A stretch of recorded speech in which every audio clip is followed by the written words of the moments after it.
தமிழ்நாடு முழுவதும் ஐபிஎஸ் அதிகாரிகள் 9 பேரை பணியிட மாற்றம் செய்து உள்துறை செயலாளர் தீரஜ்குமார் உத்தரவு பிறப்பித்துள்ளார். தற்பொழுது அதனை அண்மை செய்தியாக பார்த்து வருகிறோம். ஐபிஎஸ் அதிகாரிகள் 9 பேர் தற்பொழுது பணியிட மாற்றம் செய்யப்பட்டுள்ளனர். தமிழ்நாடு முழுவதும் ஐபிஎஸ் அதிகாரிகள் 9 பேரை பணியிட மாற்றம் செய்து உள்துறை செயலாளர் தீரஜ்குமார் உத்தரவு பிறப்பித்துள்ளதை தற்பொழுது அண்மை செய்தியாக பார்த்து வருகிறோம்.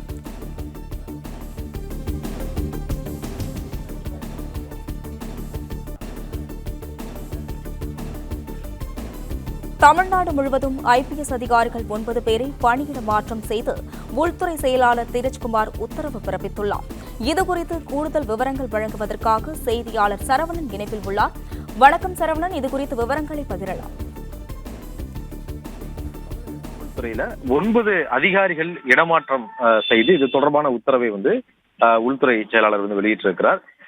இதுல சிபிசிஐடியினுடைய ஐஜியாக உள்ள அனிஷா ஹுசைன் இவர் சிலை கடத்தல் தடுப்பு பிரிவு ஐஜியாக நியமிக்கப்பட்டிருக்கிறார். அதே போன்ற சிலை கடத்தல் தடுப்பு பிரிவில் ஐஜியாக இருந்த லட்சுமி அவர் இடமாற்றம் செய்யப்பட்டு லஞ்ச ஒழிப்புத்துறைக்கு அவர் நியமனம் செய்யப்பட்டிருக்கிறார். அது மத்திய அயல் பணியில இருந்த டாக்டர் சோனல் சந்திரா ஐபிஎஸ் இவர் டிஐஜி அந்தஸ்தில் இருக்கக்கூடியவர். இவர் மீண்டும் தமிழக காவல்துறை பணிக்கு திரும்பி சென்னை காவல்துறையில போக்குவரத்து பிரிவினுடைய வடக்கு மண்டல இணை ஆணையராக நியமிக்கப்பட்டிருக்கிறார். அதே போன்று சிபிசிஐடியில தற்பொழுது வடக்கு மண்டல எஸ்பியாக இருக்கக்கூடிய ஜவஹர் இவருக்கு கூடுதல் பொறுப்பாக சிபிசிஐடியில மெட்ரோ மண்டலத்திற்கான ஒரு எஸ்பி பதவி உருவாக்கப்பட்டு அது கூடுதல் பொறுப்பாக அவருக்கு கொடுக்கப்பட்டிருக்கிறது. அதே போன்ற சென்னையில கிழக்கு மண்டல இணை ஆணையர் விஜயகுமார் இவர் இடமாற்றம் செய்யப்பட்டு போக்குவரத்து காவல்துறையினுடைய தெற்கு மண்டல இணை ஆணையராக அவர் நியமிக்கப்பட்டிருக்கிறார்.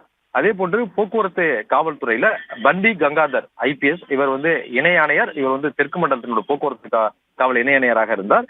இவர் இடமாற்றம் செய்யப்பட்டு கிழக்கு மண்டலத்தினுடைய சட்டம் ஒழுங்கு இணை ஆணையராக நியமிக்கப்பட்டிருக்கிறார். சென்னை கிழக்கு மண்டலத்தினுடைய சட்டம் ஒழுங்கு இணை ஆணையராக நியமிக்கப்பட்டிருக்கிறார்.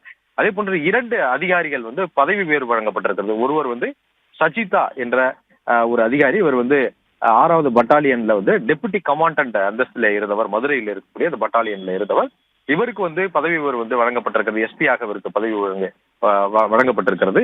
அதே போன்று மற்றொருவர் கோவையில இது லஞ்ச ஒழிப்பு பிரிவில் இருந்த கூடுதல் சூப்பரண்டாக இருந்தவர் எம்பி திவ்யா. இவருக்கு இவர் எஸ்பி அந்தஸ்திற்கான பதவி வழங்கப்பட்டு தொடர்ந்து கோவையில அவர் கோவை காவல்துறையில தலைமையகத்தினுடைய டிசியாக அவர் நியமிக்கப்பட்டிருக்கிறார். மொத்தமாக 9 அதிகாரிகள் பதவி உயர்வு மற்றும் இடமாற்றம் தொடர்பான அந்த உத்தரவு வெளியிடப்பட்டிருக்கிறது.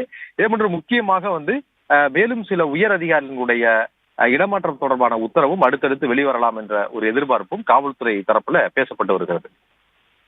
பிளே ஸ்டோர் மற்றும் ஆப் ஸ்டோரில் இருந்து பாலிமர் செயலியை QR கோடு மூலம் பதிவிறக்கம் செய்யுங்கள். செய்திகளை உடனுக்குடன் பெறுங்கள்.